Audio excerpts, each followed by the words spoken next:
All right, today I have for you a Brinks commercial 80 millimeter discus lock. There's a lot of locks that come in this,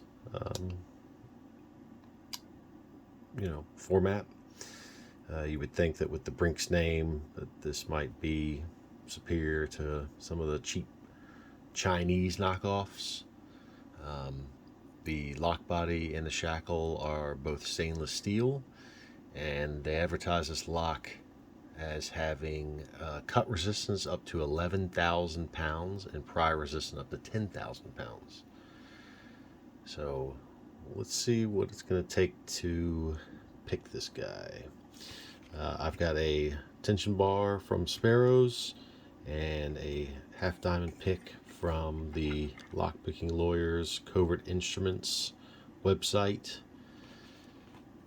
So let's give this a shot. I'm going to use bottom of the keyway tension.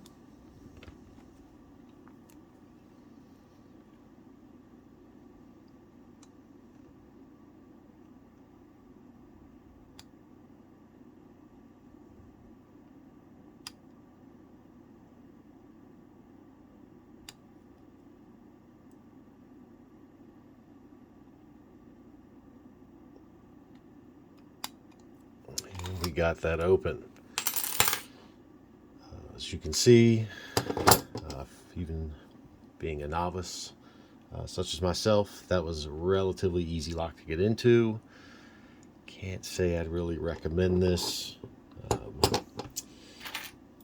The construction of the lock, obviously has a pretty terrible core.